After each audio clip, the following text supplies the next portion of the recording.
하나님의 말씀은 고린도후서 4장 1절부터 4절까지 보겠습니다. 그러므로 우리가 이 직분을 받아 긍휼하심을 입은 대로 낙심하지 아니하고 오히려 우리는 숨겨진 부끄러움의 일들을 버렸고 간교하게 행하지 아니하며 그 하나님의 그 말씀에 불순물을 섞지 않으며 오직 진리를 나타내므로 그 하나님 앞에서 각 사람의 양심에 대하여 스스로 추천하노라. 만일 우리의 복음이 가렸으면 망하는 자들에게 가려진 것이라. 그들 중에 이 세상에 그 신이 믿지 아니하는 자들의 마음을 혼미하게 하여 그리스도의 영광의 복음의 광채가 비치지 못하게 함이니 그리스도는 하나님의 형상이니라. 사도들은 중매쟁이 고린도후서 원전 강해. 오늘은 4장입니다. 하나님의 형상 그리스도 보배에 담긴 질그릇 사도들이라는 제목으로 말씀을 나누겠습니다. 고린도후서 전체는 사도들에 대한 얘기입니다. 사도들이 과연 누군가? 거기에 대해서 1장에서는 성도들의 자랑거리 1장 14절에 보면은 2장에 들어가서는 사도들은 그리스도의 향기다. 3장 6절에 보면 새 언약의 일꾼. 새 언약이라는 것은 신약입니다. 신약 성경은 바로 누가요? 사도들이 기록한 것입니다. 그리고 오늘 4장에서는 7절에 보배에 담긴 질그릇. 질그릇이면 아주 하찮은 그릇이잖아요. 그 속에 담겨진 것이 보배라는 겁니다. 그러니까 사도들은 별거 아니지만 그 속에 담겨져 있는 예수 그리스도는 아주 보배라는 것이 오늘 내용이죠. 그리고 5장에는 그리스도의 심판관, 6장에서는 하나님의 동역자, 7장에서는 교회 바라기, 8장에서는 연보 관리자, 9장에서는 연보 권면자, 10장에서는 사도직의 변호자, 11장에서는 그리스도의 중매쟁이, 12장에서는 셋째 하늘의 방문자, 마지막 13장에서는 성도들의 축복자. 이렇게 해서 사도들이 이런 일을 하고 있는 사람이라는 것을 고린도후서는 말씀하고 있습니다. 오늘 1절에 보니까 그러므로 우리가 이 직분을 받아 긍휼하심을 입은 대로 낙심하지 아니하고, 여기서 이 직분이라는 것은 3장 6절에 나오는 새 언약의 일꾼이라는 직분이죠. 새 언약, 신약, 옛 언약이 아니라 구약 성경이 아니라 새 언약을 기록할 수 있는 일꾼들이 바로 사도들이라는 것입니다. 그것을 받아 긍휼하심을 입은 대로 낙심하지 아니하고, 2절에 보면 오히려 우리는 숨겨진 부끄러움의 일들을 버렸고 간교하게 행하지 아니하며, 여기서 항상 우리는 누굴까요? 일단 사도입니다. 그러니까 우리는 편지를 쓴 사람과 보낸 사람과 편지를 받는 사람을 항상 구분해서 생각해야 됩니다. 그러니까 우리는 사도들은 숨겨진 부끄러움의 일들을 버렸고 간교하게 행하지 아니하며 그 하나님의 말씀들에 불순물들을 섞지 아니하고 오직 진리를 나타내므로 그 하나님 앞에서 각 사람의 양심에 대하여 스스로 추천하노라. 여기에 참 안타까운 말씀이 있어요. 스스로 추천한다는 거예요. 많은 사람들이 사도 보고 이게 사도냐? 임명장 어디 있나? 보여봐. 누구 추천받았어? 이렇게 사도들을 인정을 안 한다는 겁니다. 왜냐하면 사도들을 통해서 복음을 주셨는데 그거를 안 받고 있는, 그러니까 사도들은 자기가 무시당하는 것이 안타까운 게 아니라 자기 속에 담겨져 있는 그 보물을, 보배를 알아보지 못하는 것을 참 안타깝게 여기고 있는 것입니다. 3절에 만일 우리 복음이 가렸으면 망하는 자들에게 가려진 것이라. 그러니까 이 복음을 못 받은 사람들은 멸망을 당한다는 거예요. 우리가 잘 아는 요한복음 3장 16절. 하나님이 세상을 이처럼 사랑하사 독생자를 주셨으니 이는 그를 향하여 믿는 자마다 멸망치 않고 영생을 얻게 하려 하심이라. 그때 멸망치 않고가 망한다는 단어입니다. 멸망한다는 것은 어디에 상대되는 말이죠? 영생과 멸망이 상대됩니다. 영생은 예수님과 천년을 같이 지내는 거예요. 천년왕국에서. 멸망이라는 것은 지옥에서 천년을 보내는 것입니다. 그러니까 이 복음, 우리의 사도들의 복음이 가려진 사람들은 참 불쌍하다는 겁니다. 왜냐하면 천년왕국에 있지 않고 천년 동안 지옥에 있을 사람이니까. 4절입니다. 그들 중에 망하는 사람들, 그러니까 천년 동안 지옥에 있을 사람이죠. 중에 이 세상의 그 신이 믿지 않는 자들의 마음을 혼미케 하여 그리스도의 영광의 광채의 복음이 미치지 않도록 함이니 그리스도는 하나님의 형상이니라. 그러니까 이유가 있다는 겁니다. 왜 사람들이 복음을 안 받을까요? 그렇게 하고 있는 이 세상 신이 있는데, 이 세상이 아니라 이 시대라는 단어입니다. 아이온이에요. 코스모스가 아니라 아이온. 그러니까 코스모스와 아이온은 다릅니다. 세상과 시대는 다른 거예요. 그죠? 세상은 공간적인 개념이고 시대는 시간적인 개념입니다. 그러니까 이 시대는 어떤 시대죠? 예수님이 오시기 전 시대입니다. 그러니까 이 시대에 신이 있다는 거예요. 누구가? 이게 바로 사탄 마귀죠. 사탄 마귀가 복음을 못 받게 하는 거라는 겁니다. 사탄 마귀가 있어서 그들을 지옥 가게 한다는 거예요. 이건 누구에 대해 하는 말씀이냐면 믿음이 있다고 하는 사람들, 기독교인들 중에서 그런 게 갈라진다는 것입니다. 세상 사람이 아니고. 그래서 여기에 그리스도는 하나님의 형상이니라. 하나님 눈에 볼 수 있는 사람이 없어요. 아무도 없어요. 지금 여기도 하나님 아버지가 계실까요? 계십니다. 그죠? 왜냐하면 분명히 하늘들에 계신 아버지라 보니까 그분은 여기 계세요. 근데 그분을 우리는 볼 수가 없어. 육안으로 볼 수 없어. 근데 복에 나타나셨던 분이 2000년 전에 나타나셨던 분이 바로 예수 그리스도입니다. 지금은 우리도 그분을 못 봐요. 그죠? 근데 우리는 어떻게 그분을 볼 수 있죠? 일단은 성령님을 통해서 우리는 그분을 있다는 것을 알 수 있습니다. 그리고 또한 사도들이 말씀을 읽을 때마다 우리는 예수님 만나는 거예요. 그죠? 여기 있는 지극히 작은 자 하나에게 하나를 대접하는 것이 나를 대접하는 것이냐. 우리는 지금도 끊임없이 예수님을 만나서 교제할 수가 있어. 왜냐하면 사도들의 글을 지극히 작은 부분도 우리는 영접할 수 있으니까. 그죠? 요한복음 12장 31절 보겠습니다. 이제 이 세상에 대한 심판이 이르렀으니 이 세상 그 임금이 쫓겨나리라. 이게 바로 마귀를 말하는 거죠. 그래서 이 쫓겨난다는 것은요, 이 세상 바깥으로 나간다는 말입니다. 이 마귀는 언제 저기서 나가죠? 요한계시록 20장에 보면, 그죠? 그때 예수님이 오실 때 이제 공중에 있다가 무적에게 들어가면 그때 들어가지만 여기에서 쫓겨난다는 것은 그가 자기 할 일을 온전히 할 수 없는 것이 나온다는 겁니다. 특히 어디서 그럴까요? 성령이 있는 곳에서는 그들이 할 수가 없어. 성령이 안 계신 곳은 마음대로 휘젓고 다녀요. 그죠? 마태복음 12장에 보면 귀신 들려서 눈 멀고 말 못하는 사람 있었는데 그 사람을 예수님이 고쳐주셨어요. 그때 예수님이 그 말씀하시죠. 바로 내 성령을 힘입어서 귀신 쫓아내는 것이면 하나님의 나라가 이미 너에게 임하였느니라. 그러고서 그 다음에 쭉 내려가서 어떤 말씀이 나와요. 어떤 그 사람에게서 귀신이 나갔는데 물 없는 곳으로 다닌다는 거예요. 그때 물이 바로 이 성령입니다. 그러니까 귀신은요, 성령이 없는 곳으로 피해 다녀요. 근데 성령이 소멸됐다면 영락없이 다시 들어오죠? 그 7 귀신을 들어와서 거기서 역사하는 장면이 나옵니다. 귀신은요, 어디서 떠나갈까요? 이 세상 신은 성령이 있는 곳은 활동을 못해요. 에베소서 2장 2절. 그때 너희는 그 가운데서 행하여 이 세상 풍조를 따르고 공중의 권세 잡은 자를 따랐으니 곧 지금 불순종의 아들들 가운데 역사하는 그 영이라. 이게 누굴까요? 사탄. 탄수예요, 여기서는. 그죠? 탄수, 사탄, 마귀인데, 그게 마귀가 어디 있습니까? 공중에. 이 하늘들에 공중에 있어요. 그죠? 셋째 하늘에는 공중이 없어요. 공중에. 공중에 있는데 이 공중에서 언제 없어질까요? 요한계시록 16장 17절에 보면 7번째 대접이 쏟아질 때 거기 어디서 쏟아요? 공중에 쏟아요. 그러니까 그 공중이 뭐가 될까요? 예수님이 내려오시는 장소가 돼요. 데살로니가전서 4장 17절에 보면 공중에서 주님을 우리가 만나게 되는데 그때 공중이 아에르입니다. 그 공중이 어디예요? 그 공중이 원래는 거기서 마귀가 있던 자리예요. 그죠? 근데 그 마귀가 무적행에 들어가고 예수님이 거기 나타나서 우리가 거기 가서 이제 그리스도의 심판을 받고 혼인잔치에 가든가 지옥에 떨어지든가.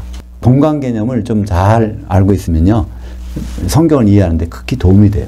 첫째, 이 우주 공간은 뭘까요? 전체는 하늘들과 땅입니다. 그죠? 일단은. 그 하늘들에 뭐가 있어요? 음부가 있어요. 또 공중이 있어. 또 무적행이 있어. 낙원도 있어. 지옥도 있고. 그런 것들을 다 구분할 수 있으면 성경의 이해가 쉬울 수 있습니다. 성경에 그 하나님의 형상, 하나님의 모양이라는 말이 창세기에 나오죠? 창세기 1장 26절에 삼위의 하나님께서 우리가 우리의 형상을 따라 우리의 모양대로 아담을 좀 만들자 하는 계획을 세우세요. 그건 계획입니다. 만드는 게 아니라. 근데 1장 27절에 하나님의 형상대로 사람을 창조하시고 그 단어가 나오죠. 그러니까 처음으로 창조된 인간은 하나님의 형상대로만 창조됐어요. 하나님의 형상은 뭘까요? 창세기 9장 5절 6절에 보면 피가 있는 게 형상이라고 했어요. 피. 그러니까 피가 있는 존재가 바로 하나님의 형상이 나타내고요. 하나님의 모양은 뭘까요? 창세기 5장 1절에 보면 아담을 하나님의 모양대로 만들었는데 아담은 창세기 2장 7절에 보면 하나님의 생명의 영을 거기다 불어넣어서 만들었다는 겁니다. 그러니까 하나님의 영이 하나님의 모양이고, 그래서 형상과 모양을 다 같이 갖고 있는 것이 우리 조상 아담인데, 그래서 우리도 이제 지금 두 가지를 다 갖고 있습니다. 근데 신약에 와서 하나님의 형상과 하나님의 모양도 나옵니다. 구약에서 하나님의 형상은 뭐죠? 젤렘, 그림자란 뜻이에요. 히브리어의 형상은 젤렘인데 모양은 때무트, 그건 닮은 꼴이라는 얘기예요. 때무트. 신약에 와서는 형상이 뭘까요? 에이콘. 모양은 호모이오시스. 그래서 에이콘은 눈에 보이는 거예요. 우리 스마트폰 많이 보이시죠? 스마트폰 볼 때 거기에 뭐가 있습니까? 이모티콘. 이모티콘은 안 쓰시죠? 이모티콘, 그게 이미지가 있는 아이콘이라는 뜻이에요. 이 아이콘이 에이콘입니다. 하여튼 에이콘 눈에 보이는 거잖아요. 골로새서 1장 15절에 그는 보이지 아니하시는 하나님의 형상이시요 모든 피조물 중에 맏아들이시니. 어때? 하나님의 형상이라는 단어가 거기 나오죠. 야고보서 3장 9절에 보면 여기 하나님 모양이 나오는데요. 이것으로 우리가 주 아버지를 찬송하고 이것으로 그 하나님의 모양대로 된 사람들을 저주하나니. 그러니까 이 사람들이 혀 가지고 하나님을 찬송하고 또 하나님 모양대로 지어진 사람들을 저주한다는 거예요. 이게 이러면 안 되는데 이런다는 거예요. 그죠? 그때 하나님 모양이 나옵니다. 이때 그 하나님 모양이 이제 하나님 영이 들어가 있는 성도들입니다. 근데 번역에서 개역 개정에서는 똑같이 형상이라고 해놨어요. 잘못 번역한 거죠. 근데 형상과 모양은 다릅니다. 5절 보겠습니다. 그러므로 우리는 우리를 전파하는 것이 아니라 오직 주 대신 그리스도 예수님과 예수를 인하여 너희의 종된 우리 자신들을 전파합니다. 그러니까 사도들은 두 가지 전파예요. 하나는 예수님, 그리고 또 하나는 사도들은 완전히 성도들이 노예라는 거.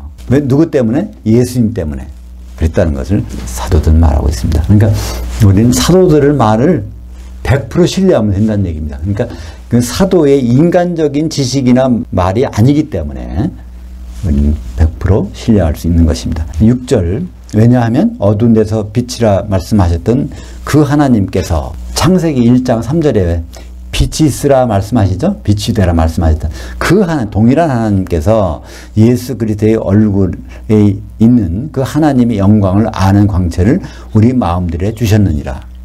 그 고린도후서 3장 7절에는요, 모세의 얼굴에 있는 광채를 보고 사람들 놀랬어. 근데 이제 우리는 뭐래요? 예수님의 얼굴에 있는 광채를 본 사람들이 사도들이에요. 그거를 기록한 우리는 마음 놓고 볼 수가 있는 것입니다. 그러니까 사도들은요, 뭘 전할까요? 예수님의 얼굴에 있는 광채를 전하는 거예요. 그러니까 예수님은 뭐 같아요? 태양과 같아요. 사도들은 뭐 같아요? 달과 같아요. 달에는요, 달빛이 하나도 없어요. 100% 무슨 빛일까요? 햇빛이에요. 그걸 반사하는 거예요. 그러니까 사도들의 말은요, 하나도 사도들의 인간적인 지식이라 그것이 1%도 없다는 거예요. 다 0%. 그럼 100% 뭐예요? 예수님. 그러니까 마태복음부터 요한복음까지는 예수님이 직접 하신 말씀이 있어요. 그죠? 근데 사도행전부터는 다 사람들이 한 말을 기록한 것이 대부분이에요. 근데 그렇다고 이것이 비중이 있는 게 아닙니다. 똑같이 예수님이 한 말씀이나 사도들이 한 말씀은 그럼 100% 동일한 말씀, 수준도 똑같아. 왜 그럴까요? 사도들의 말씀은 예수님의 말씀을 비추는 거였기 때문에. 요한계시록 12장 1절 보겠습니다. 그 하늘에 큰 이적이 보이니 해를 옷 입은 한 여자가 있는데 그녀의 발 아래에는 달이 있고 그 머리에는 12별들의 면류관을 썼더라. 그것이 교회를 나타내는데요. 해를 옷 입었다는 것은 예수 그리스도를 옷 입었다는 것이고요. 그 발 아래에 달이 있다는 것. 발 아래에 뭐가 있어요? 기초석. 그 교회의 기초석은 뭐라고 그랬죠? 사도들. 그러니까 이 달은 완전히 햇빛만을 우리에게 비춰주고 있는 것입니다. 7절 보겠습니다. 그러나 우리가 이 사도들이 이 보배를 질그릇에 가졌으니 이는 심히 큰 능력은 하나님께 있고 우리에게 있지 아니함을 알게 하려 함이라. 그릇이 중요한 게 아니라 그 속에 담긴 게 중요한데 사도들이 그릇이라면 거기에 뭐가 담겨 있다고요? 이 보배, 데사우로스라는 보배가 담겨 있는 것입니다. 그걸 뭐라고 그랬어요? 이게 큰 능력인데 이것은 그 하나님께. 여기서 그 하나님 누굴까요? 성부, 성자, 성령 중에서 신약에는 항상 하나님이 단수로 나온다고 했죠? 테오스는 항상 단수입니다. 그게 성부일 때도 있고 성자일 때도 있고 성령일 때도 있어요. 여기서 뭘까요? 보배를 질그릇에 다졌으니 이는 심히 큰 능력은 그 하나님께 있고 누구? 사도들이 갖고 있는 그 하나님, 담고 있는 하나님 누구예요? 그리스도. 예, 성. 그러니까 예수님을 그대로 담아서 그대로 우리에게 비춰주는 거니까. 예수님을 보화로, 보배로 생각한 것이 어디 있을까요? 또 마태복음 13장 44절. 천국은 마치 그 밭에 감춘 보화와 같으니 사람이 이를 발견한 후 숨겨두고 그 기쁨으로 인해 돌아가서 자기 소유를 다 팔아 그 밭을 사느니라. 그 천국은요, 죽어서 가는 데가 아니에요. 살아서 무엇을 하는 데야. 살아서 뭔가를 해. 근데 이것을 설명한 것이 나옵니다. 보화를 발견해 놓고 그것을 숨겨두고 가서 소유를 팔아서 산다는 거예요. 여기 보면 재밌는 게 있습니다. 천국은 그 밭에 감춘 보화와 같으니 그 사람이 이를 발견한 후 숨겨두고. 이건 다 과거예요. 발견한 것도 과거, 숨겨둔 것도 과거야. 근데 그 큰 기쁨으로 인해 돌아가서 자기의 소유를 다 팔아 그 밭을 사느니라. 이거는 현재예요. 우리는 현재 뭘 하고 있어야 돼요? 예수님이 그렇게 귀한 분인 줄 알았으니까 그 예수님을 사기 위해서, 갖기 위해서 이 세상의 물건들을 하나하나 팔아. 우리의 시간도 팔고 우리의 노력도 팔고 뭘 팔아. 하나씩 그 팔고 있는 것은 현재란 말이에요. 우리가 신앙생활하는 것은 현재야. 뭐 때문에? 과거에 있은 일을 알기 때문에. 여기에도 보화, 여기 이제 우리말로는 보배를 보화로 번역했습니다. 테사우로스. 그러니까 우리는 한꺼번에 예수님을 가질 수가 없어요. 왜냐하면 예수님이 너무 비싸서. 그럼 어떻게 돼요? 우리의 소유를 조금씩 떼내가지고 다 우리 걸 다 없애야 예수님을 이제 완전히 가질 수 있다는 거예요. 그게 이제 마태복음 13장 44절에 의미가 되겠습니다. 8절 볼까요? 우리가 사방으로 우겨싸움을 당하여도 쌓이지 아니하며 답답한 일을 당하여도 낙심하지 아니하며 9절 박해를 받아도 버림받지 아니하며 거꾸로 뚫림을 당하여도 망하지 아니하고 10절 우리가 사도들이 항상 예수의 사례를 그 몸에 짊어짐은 예수의 생명이 또한 우리 그 몸에 나타나게 하려 함이라. 이것은 우리들 성도들 얘기하는 게 아닙니다. 사도들 얘기하는 거예요. 사도들이 이런 심한 모진 고통과 고난과 이런 어려움을 당했지만 그것은 어떻게든지 예수를 성도들에게 비춰주기 위해서 이런 일을 하고 있다는 것입니다. 그러니까 그 사도들의 빛을 무시할 수 없다는 거예요. 그러니까 사도에게서는 뭐가 나타날까요? 항상 예수 그리스도. 그러니까 사도라는 뜻이 아주 의미가 깊다고 그랬죠? 지난번에도 말씀드렸지만 사도는 아포스톨로스. 아포라는 것은 쪼각내다. 스톨로스는 다시 설치하다. 그런 뜻입니다. 그러니까 예수님이 사실은 반석이에요. 예수님 반석이세요. 근데 사도들이 12조각을 다 모으면 이게 반석이야. 거기에 뭐가 세워질까요? 마태복음 16장 18절. 너는 베드로라. 너는 반석의 한 조각이야. 그런데 내가 이 반석, 온전한 12쪽이 모이면 그 위에다가 내 교회를 세우리니. 이렇게 아주 예수님은 교회를 자세하게 설명하셨어. 우리는 교회하면 막연하죠. 교회가 뭐가 교회일까? 근데 그 교회는요, 예수님 설명을 들어보면 아주 명확해. 사도들이 온전하게 모이면 그 위에다가 교회가 세워지니까 이 신약성경 마태복음부터 요한계시록까지가 제대로 다 조그만 부분도 우리가 다 확인해서 갖고 있으면 우리가 교회를 인정하시겠다는 거예요. 근데 우리는 대부분 그렇지 않죠?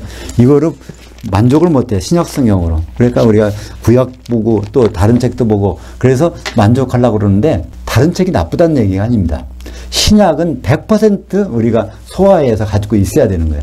11절 보겠습니다. 우리 살아있는 자들이 항상 예수를 위하여 사망에 넘겨짐은 예수의 생명이 또한 우리의 죽을 육체에 나타나게 하려 함이라. 그러니까 끊임없이 사도들은 자기를 죽이는 거야. 왜 죽일까요? 예수님이 안 나타나고 자기의 인석이 나타날까 봐. 자기의 것이 나타날까 봐. 그렇게 너무너무 조심하는 겁니다. 그래서 오죽하면 고린도전서 15장 31절 같이 보죠. 형제들아, 이게 이제 성도들을 얘기하는 겁니다. 성도들아, 내가 그리스도 예수 우리 주 안에서 가진 바 너희에 대한 나의 자랑을 두고 단언하노니 나는 날마다 죽노라. 그러니까 내게서 나오는 말이, 행실이 모든 것이 내게 전혀 아니고 바로 그리스도만 나타나고 있으니 마음 놓고 사도들의 말을 받아들이라는 것입니다. 12절 그런즉 사망은 우리 안에서 역사하고 생명은 너희가 안에서 역사하느니라. 우리가 이 사도들의 인간적인 면이 죽을수록 예수님의 생명이 바로 나타난다는 거죠. 그죠? 13절에 기록된 바 내가 믿었음으로 말하였다 한 것 같이 우리가 같은 믿음의 영을 가졌으니 우리도 믿음으로 또한 말하노라. 여기 시편 116편 10편을 인용하고 있습니다.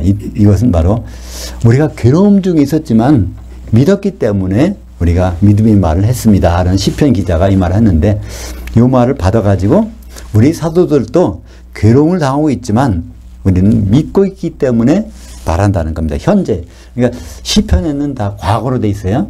근데 이것을 신약성경 13절에 우리도 믿음으로 말하노라, 이걸 현재로 말하고 있는 것입니다. 14절입니다. 왜냐하면 주 예수를 다시 살리시니가 예수와 함께 우리 사도들도 다시 살리사 너희와 함께 그 앞에 서게 하실 줄 아노라.